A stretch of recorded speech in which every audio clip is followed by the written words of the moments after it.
Hi, friends. Hello, the world. Here is Asel with you on Complaint Free Life podcast.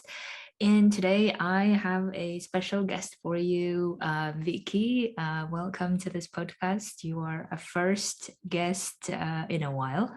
Thank you very much, Asel. It's a pleasure to be here, and thank you for your invitation. It's really great. Yeah, so I'm doing series of podcast episodes with guest speakers as of now, to talk about decision making and also talk about designing a life on purpose. I actually was looking at my blog post of all the things that I've written, and actually last year in September I wrote about whether to live life by default or on purpose. And I was reflecting on that again. So it's great that we will be doing that together. So I guess the topic that we want to focus on today is specifically about how was it to make that decision, to switch or to transition from one type of lifestyle or one type of life and then go to another one. So that's why everything related to that we'll be talking about. So Vicky, why don't you introduce yourself, tell my listeners about where you're from and how's your background and how was this decision making for you? Yeah, thank you very much, Asel. Thank you. And I'm actually very intrigued also by what you mentioned at the beginning that you wrote a blog post about defaulting life. You know, or are you living consciously? Because and this is really unrelated. I didn't know you were writing, but I had exactly same thing I'm working on. So it's Yeah. really very interesting that we have very similar ways of thinking. Athel, I started humanitarian work really about 20 years ago. Mhm. It was driven by really my passion to work directly with people who are really affected by conflict, by war, and it was linked really to my experience in the Middle East that I had made still while as a student. And I just felt I really wanted to somehow contribute and worked with refugees and people affected by conflict. So this is what I really started doing. I mean, I worked really with refugees, with people separated by conflict, by a lot of people arrested, with in linked with the conflict and etc. So it was a very rewarding work. But as you know, with this line of work, just like in other work, the more seniority you gain, the more responsibilities you have, the less you are in contact with the really the affected people that you've decided to go for this line of work in the first place.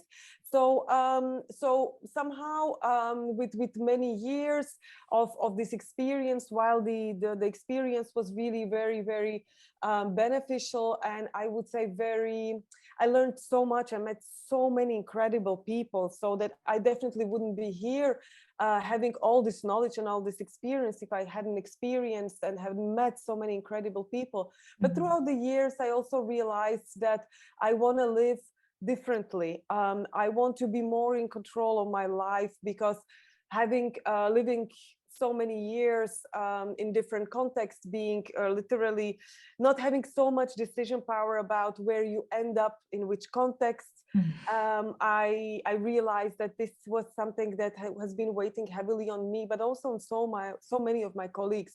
Of course, there was some power that I had, but I just felt it was very little, and I felt that I wanted to have more conscious life. I wanted to live more consciously. I wanted to design my life more consciously, to decide when I want to go on holidays, decide when I want to see my family, decide to have some hobbies and to have some private life, which was, it's not to say that it was impossible, but on mission life, especially very operational context, this has become very difficult. So somehow the transition has been made has been taking it took me years, but somehow it was very organic, I would say. Yeah. So when I'm listening to you, Vicky, I feel like as if you are repeating what I was going to say, or Yeah. you're reading my mind. because I think I had the similar context, and also, of course, I worked with refugees for 10 Yeah. years in my case, Yeah. and I think throughout the journey for me, so if I was to concentrate on things that have happened in terms of being very impactful, I guess, is Yeah. that I think I started off my journey with first being everywhere all the time, Yeah. available, working, Yeah. because of course I loved what I did and I was very passionate. At the same time, I didn't really know where the limits were. Yeah. I guess I didn't know what the limits were for me, and also how to take care of myself, right? It was all about how to be there and day and night. Yeah. And of course, that led me to a burnout, like in many of our colleagues, unfortunately. And I think in my situation, burnout was so heavy that I had physical other health Yeah. problems. Yeah. So I was hospitalized, and then I decided that I needed to change something. So it took me probably 5 years of that journey Yeah. to work on myself, Yeah. to really understand, is it really everyone else's fault because of which I have a Yeah. burnout? Or Yeah. it's also my role, and what's my role, and what did it go wrong in the process that made me to end up in hospital? Yeah. And I think those are the years. And at some point, I turned 30, and I realized that I was so tired of my life, Mhm. of constantly surviving it. Yeah. Yeah. And in no way I want to say or hint that it was my employer's problem or anything, because obviously I needed to understand for myself what my limits are, where to set the boundaries, where to rest, when to do the work, when to do it well and productively, and then when to not do it at all and switch off altogether. And I think when I realized that, so I was in a hospital in 2015, I think it was time, I had a jaw surgery, and I had like lots of time to think. And all I could think was is how tired I am of being tired. Yeah. And then Wow. and then once I realized that, is this really how I want to live? Is this really the way that life goes? Right. Yeah. So when I was reflecting, so last year, as I said, I wrote this blog post about whether to live life by default or on purpose. So why my questions were, or rather my beliefs were, that self-worth comes from being successful. This was my belief. Yeah. I thought if I'm not successful enough in life, whatever the success Mm. is for me, then I'm not worthy. Mhm. I have to prove all the time of my worthiness by being successful in life, right? So, Yeah. and that was a huge shift for me to think, is that really true? And why am I tying my self-worth to success, be it a material success or a status success, or whatever the success that people tend to attribute to?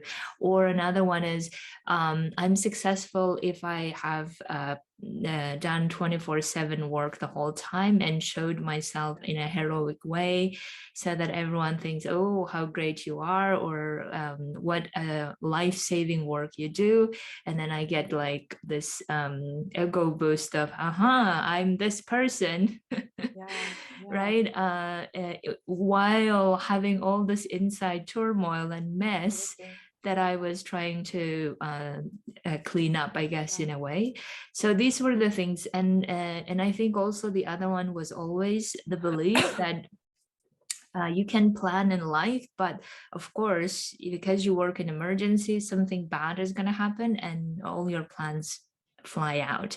So why bother doing this? So, and once I started realizing that I can actually work on myself, on my own mindset of looking at these beliefs and how impactful they are, and how I can change them so that I can actually decide this is the way I'm going to live life, and not survive, but rather live it. So Absolutely. these were the ways that shifted for me. Yeah. Yeah, it's very, very, it resonates immensely what you're saying, because I think I went through something very, very similar. And you know, I see also a lot of people in our line of work, that in humanitarian work, that are sort of, I hesitate to say whether they're trapped or they find Mm, themselves in this situation. And, you know, I think I would start with the definition of success, because this is yeah. what you also hinted on. And it's not necessarily maybe even our fault, because so many of us are programmed to the fact that from the Mm, childhood, okay, definition success, this is how it looks like, right? You have yeah. a very good career, you work really hard, you do this and this and Yeah. this. But you know, is it really the definition of success for us, Yeah. So I think this is really a important question to ask ourselves, because you know, it's different for everyone. So Yeah. that's one of the things I would also say. And for me it was very similar. I also thought that you know, I need to be available 24/7, the famous FOMO, fear of Yeah. missing out, you know, that there will be a crisis that will happen without me. And of course, then I'm definitely have moved from this standpoint very far away. Um, and I would also say, you know, just exactly as you say, to be able to say no, and the fact that surviving. I also Mm, remember for years being in a state exactly as you described it, as being tired of being tired. I would, for me, it was being not even having headspace to think. yeah. I just didn't, I wished to have a headspace to just take, like, lift myself up, zoom out, and just look at it and my life, Yeah. and just, okay, so what's happening? Where am I? And I can tell you that even during holidays, I would be looking at files, I would work at strategies, I would Yeah. work at this. So I would have never taken this you know, this distance from work. Yeah. And you know, Yeah. nobody was forcing me to do that. Absolutely. my Absolutely. my my, my boss was even telling me, just To take the rest. time, rest. So it's really sort of almost self-inflicted. Yeah. Yeah, exactly. And I think also for, and you know, with all of these messages, we are in no way saying that you should all quit your job and become Mm, someone else. Obviously, you totally can decide to live and not survive even within your current job where you are, while being humanitarian, while being in emergencies, whatever the case is. I think what I really want to advocate for people to just take time to reflect yeah, and create conditions where you feel like you are in charge of your life and you are actually on purpose wanting to do what you're wanting, and not just going with the flow of reacting to things and saying, okay, this came up, so I'm going to go here, or this yeah, mission came up, so now I'm going to go here, even though it might be time for you to take time off and rest and recuperate, and not only physically but also mentally. absolutely. Yeah, And so then important. decide to go on further. So I think problem starts when we are always in this reactive mode of, Yeah, okay, I have to do this, or this, otherwise I miss out on career, or otherwise I miss out on, I don't know, whatever the other yeah, incentives people may have. Instead of saying, no, this is the time when I do this, and this is the time when I go on yeah, mission, or this is the time when I go in emergency, and this is the time when I don't. And yeah, having that sense of being in charge and taking yeah, responsibility for taking care of your life, basically, so that even you are putting yourself in a survival mode, you are still deciding to be in that mode yeah, rather yeah, than you have to. absolutely. Yeah, yeah, very, very important points that you are mentioning. Yeah, to be, I've always been saying, I mean, you know, even people I work with nowadays, to be more conscious about designing your life. It is, and you know, a lot of people that I see are focusing on two things. Are focusing, like, I Mm, career, and focusing also on financial side, because, but yeah. there are like so many different other parts, right? There is your private life, there is your creativity, there is your spiritual life, there is your family, there is your, there is your health and well-being, and they're all interconnected. We tend to always think like, okay, career, everything else I can figure it out, everything else is easy. But actually, no, I think we need to be really conscious and design the life we want to live, because I think for so many people, and it really happened to me as well, is that I would always say, oh, another year, it's fine, I'll do just another more mission. And then 5 years down the line, and then you're like, okay, but I didn't necessarily want to be here. And it's nobody's fault. It was my own fault. That nobody else was to blame, right? I could have said no to that mission. I could have. So really being more conscious, as you say, in designing and like planning all other parts of your life, to ask yourself, where do you want to be when you're 45? Where do you want to be when you're 50? Do you still want to live? And if you want, that's perfect. That's good. I know. Just Absolutely. be conscious about your decision, and and as you said also, just give yourself headspace, give yourself time to reflect, because if you don't give yourself time, it's unlikely that anyone else will. Exactly. And you said, when you were talking about this, I think the topic of values come up a lot, right? And I know that in organization where I worked for, we used to talk of values as something that, we just need to tick off certain things of, okay, these are the values we should have, and then we go forward. And maybe I shouldn't say we, but I used to think that. I didn't really pay much attention to values as such. And then what I realized was that what a great thing about values is that they have a good power to lead us or to guide us, right, in decision making. So as I was saying, I think about the values placed on career success oftentimes drives us into making decisions of prioritizing only career sometimes. And I'm not saying that's a bad thing. I'm just saying that be conscious if that's your value that you want to really value throughout, and maybe not throughout your life, but in your next few years of your life, and then make that conscious decision. And if your values are family related, then that would be another thing to go. So whenever there is, I think, a value of whatever you prioritize, that's going to be a predominant part of your life, and that will make a very easy decision. I mean, easier to make decisions around your life. I just want to apologize to everyone about my internet. The hotel internet seems not good. Yes, Vicky, tell me. No, thank you very much, and I hope our listeners will forgive us for the connection. The values subject is very important, because I think this is somehow our internal compass that we often don't even realize we have. And you mentioned it very correctly, that some people may think that this is somehow of a abstract discussion.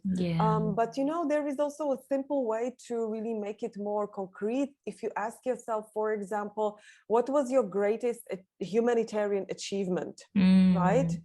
Just ask yourself, what has been your greatest humanitarian achievement? Or what do you, if you haven't had so far, what do you dream of would be your greatest humanitarian achievement? And just, write 5 values that come up from there, and see how they resonate with you. So I think this is a very simple exercise, and you can do it really, just take these values and look at them and say, okay, these are really some of my core values. And so how do I feel about them, right? I feel this is really, they reflect me. How are they present in my today's work, right? And you will see whether there is a discrepancy. You will realize why maybe sometimes people don't feel so right in their current position, and they're like, they just can't figure it out what it is. So it might be also a question of values. For me, this was a big aha moment, I have to say, when I realized that my values have somehow maybe shifted a little bit over the 20 years, which I think it's not like I became a different person. It's just different values came up as more important than 20 years ago. And I also realized that some of the values that I have are not really represented everywhere in my workplace. And this was my big aha moment when I realized, like, okay, this is why I feel this constant tension inside. And yeah, and also from there the realization that I think I really want some of these values to be more present. For example, my own creativity, even though there was a part of the creativity, of course, in my work, but it was different kind of a creativity. It was not what I was really looking for. I needed more, and I needed something different. So I definitely created that in my current life. So exactly. Yeah, I think for me was also that my biggest value I realized was freedom or independence, and independently choosing where to live, what to do, what not to do, and how to do things. And of course, it took me so much time to realize that, and not only realize it, but I think also have the courage to go afterwards, because oftentimes we have all of these scenarios in our heads, I think, but then how do we really come to make them into a reality, right? So how do we make them look now that's what we're living? So maybe that's the other thing that we could talk about, is that that decisions that we came to, how was that decision, was it scary? And especially changing things after so many years, I can imagine it might be also scary. So what's your experience, Vicky? No, thank you for the question. I think this is a very important subject to address, because I think this is a fear of so many people. One thing is to decide to say, okay, I really want to change. And I more or less know. Some people don't know. I didn't really know. So that's why for me it took a longer time to decide what I want to do and which direction.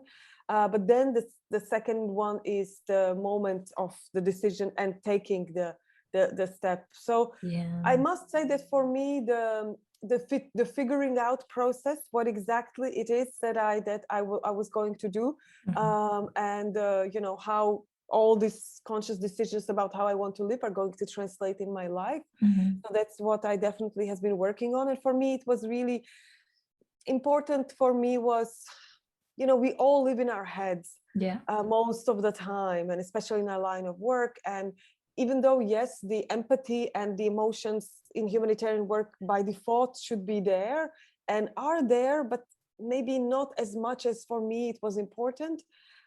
So really, I wanted to work also more with the soul and more with the emotions, of course, in addition to your mind, to my mind. So that was one of the deciding lines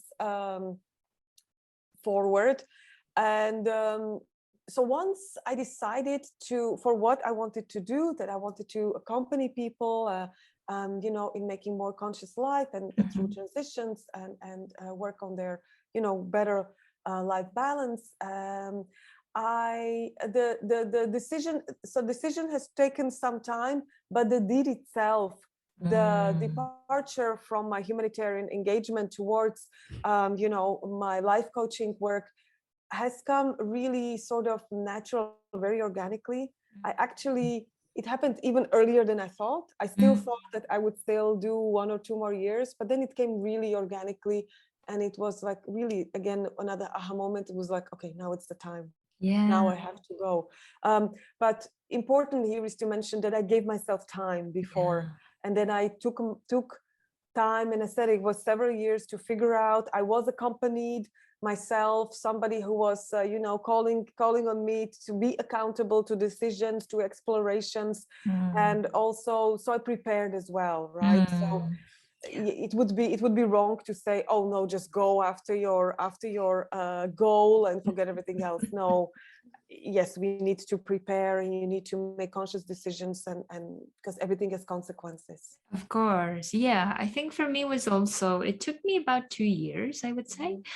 And in those 2 years, I also knew what I wanted to do. So that's also, I guess, important to mention, because the unknown itself is scary, but not knowing what you want to do after could also be a bit scary and daunting, right? So that's why for me, it was really knowing what I wanted to do, but then making that step to go afterwards and resigning and all this stuff.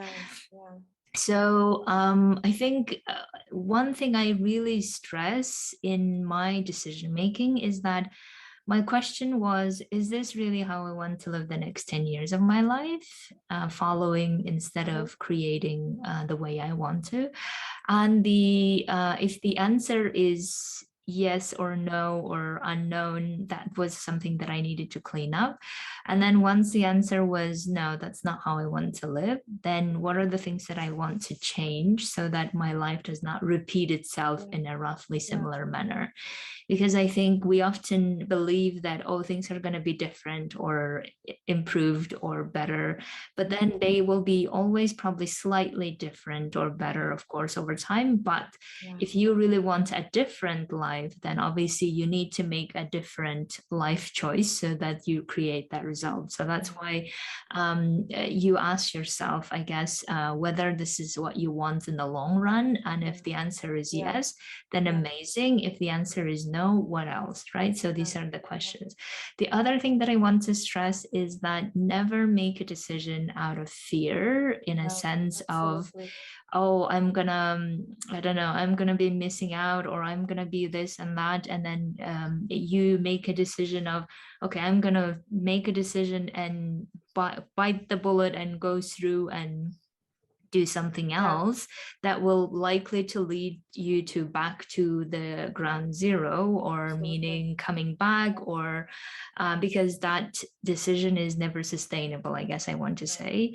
And therefore make a decision out of freedom of, you could be doing this line of work and you are happy, or you could be doing another line of work and you are happy. Which one would you choose? And if you think you choose the one that you want to embark upon that's new, different, then amazing. And if you think, no, that's not really what you want what you have, amazing as well, then you can just decide to look at your current life and see how you can consciously design it in the way that you like. So and then once I made the decision, I think there was always this idea of, or what if I get a enticing offer? Or what if someone's going to tell me now, okay, you can go and work here, and I've been thinking about it for a long time, and then what are you going to do, right? It actually did happen to me recently, and I was like, no. But what I realized also in that conversation, so I was offered to go somewhere that I was wanting to go and work when I was very ambitious with my previous career.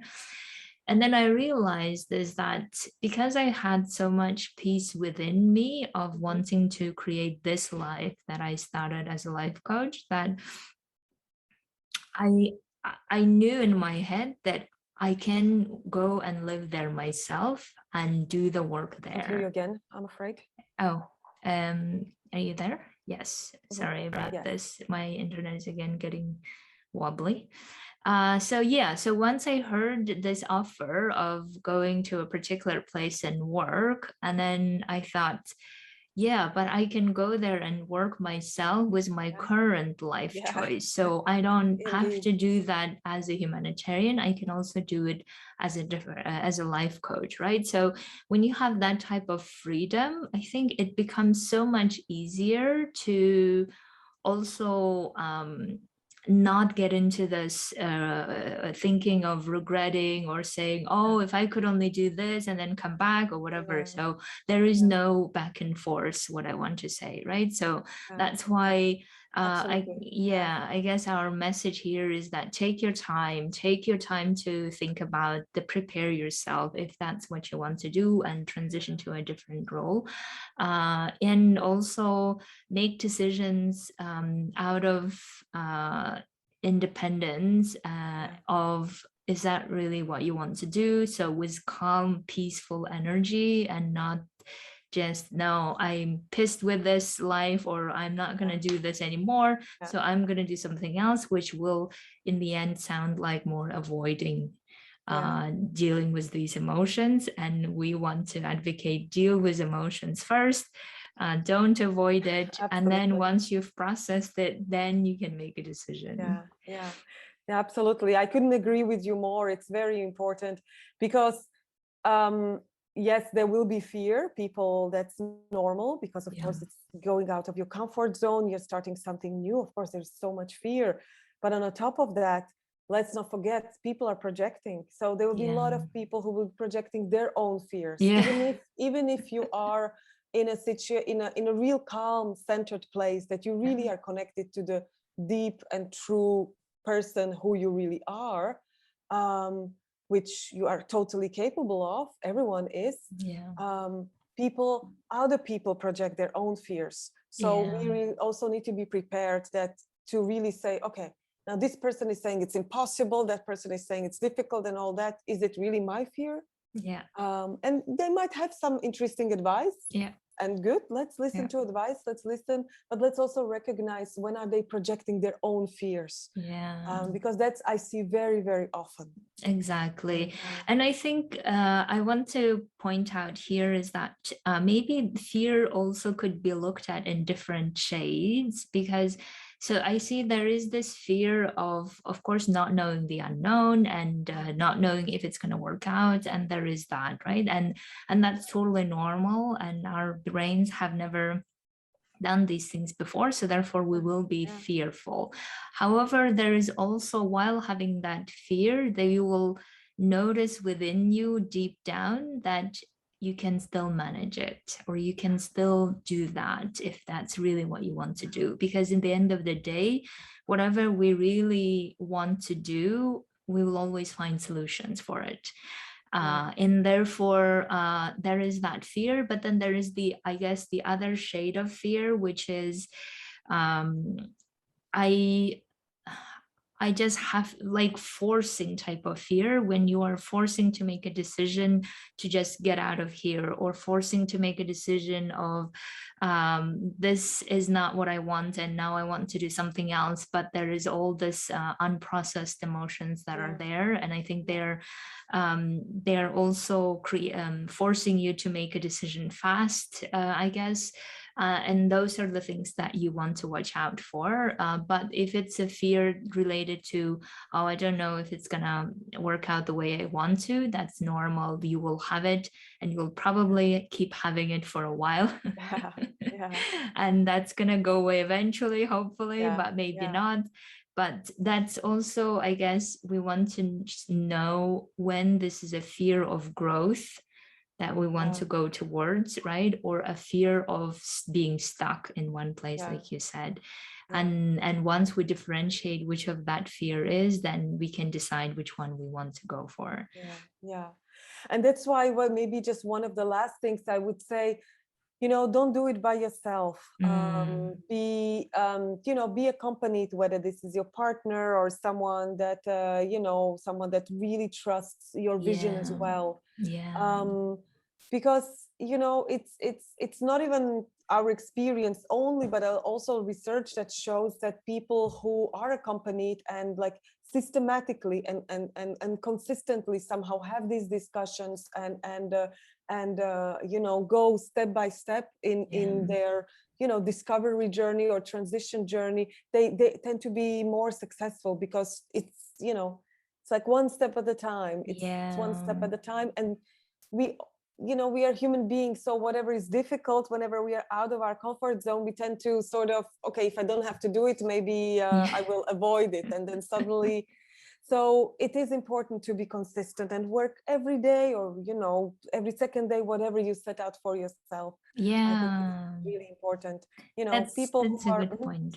sorry. No, I interrupted you. Continue. No, just wanted to really stress that to have the support network, to have, even if it's just one person, it doesn't have to be the whole tribe. Just have support network who will unconditionally support you and will not question you.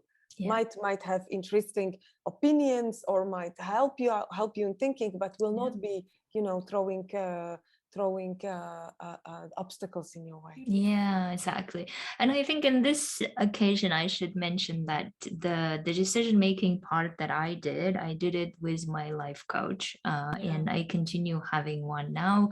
yeah, And I think one of the great things about that experience was that obviously, as you said, it was a systematic, structured way of mhm, thinking through all of these things, yeah, learning about myself and my brain in the ways that I didn't know before, yeah, right? And also growing my courage within me throughout that process so that I can actually come to this decision without thinking, oh no, what am I going to do now or whatever else. So, and I think the biggest part of working with life coach for me was to learn to trust myself.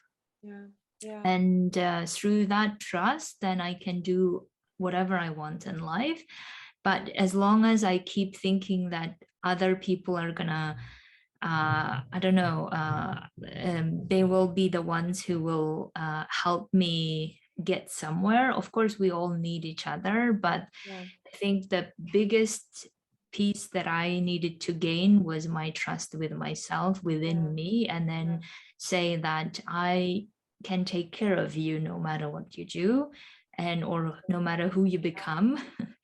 yeah, And I will be okay and create that life that I want, whether I'm working with the organization or without it. yeah, And once I have that level of um, fearless, I don't know, ground, then mhm, I think it was yeah, easier to make a yeah. decision. Yeah, absolutely. So what you're touching upon here, Asel, is really the self-knowledge, the Yeah. importance of self-knowledge. We often tend to think that we know ourselves, and Yeah. we do, but maybe not sufficiently for many. I Mhm. myself also discovered parts of myself that also through work of a coach, but not only, I mean, also Yeah. through self-study, etc. Parts of myself that really needed self-expression and needed care that I was really completely ignoring and pushing away or silencing. Yeah. So yes, it's, I always say, that self-knowledge is the first step, and then Yeah. yeah, everything else Exactly. comes. And I think the last point I want to make is that also that whenever I say to people about how I've transitioned and how my life is now, and I think people have somehow impression of I'm saying now is a lot better than before, and all I needed to do was leave my job. And I think Mhm. that's not the message I want Yeah, to give, in a yeah, sense that I don't want to say that all the struggles will be over once you are in a new life yes, or something, right? So struggles are a part of human yeah, experience and they will continue being there. I mean, we'll always be experiencing the emotions that we consider negative, and they will be always part of our life. So in no way, please hear me saying that now everything is better and I never get sad or anything. But what is definitely better is that me being in charge and yeah, me designing my life consciously. yeah, And I could have also done that in within my other job if I really wanted to continue that line of work. yeah, But because that's not what I wanted to do, I want to do something else. Therefore, living that life, knowing how you're designing it and why you're designing it, is super helpful. And then it reduces also those struggles so much. And struggles that I have now are I know why I'm having them. And as if it feels like it's necessary for me to grow rather than they just make me stuck or make me feel like I'm surviving, right? So I yeah, think that's the yeah, difference. So struggles are those that are leading me to grow forward versus struggle that keep me in one place and create more struggle. So that's what I wanted to say. Vika, yeah, yeah. anything? Yeah, no, totally agree with you that that yeah, I mean, struggles make us grow. So without them, I mean, life would be so boring, wouldn't it? But I hear very much and resonate with what you're saying. It's just taking me to a very interesting place to think about, you know. And I find it very interesting what you mentioned, that it's not that all my problems were solved and like now it's so much better than before. It's different, and as you said, I consciously designed it. I wanted it this way. So that's really the biggest difference. And you know, without saying too much, it's who you are and how you behave is, and what is your energy, how your energy is coming from, what kind of energy is coming from you. That's how the people will perceive you. So I think sometimes no explanation is necessary to say before was terrible or worse or better. It doesn't matter. It's whatever is coming from you, whatever energetically you emit, that's what people will eventually understand and perceive. So I can tell people, oh, I have a phenomenal life, but my energy will be like closed up and I will be miserable. So yeah, Exactly, that's exactly. just Yeah. yeah. Exactly. So I guess from that, Vicky, what we're saying is really that whatever you're showing to the world is also what's inside, meaning that this is truly of who you are or want to be, and what life you want to lead, right? So yeah, so I guess to wrap up, any wisdom, anything else that we want to pass or convey from our experience?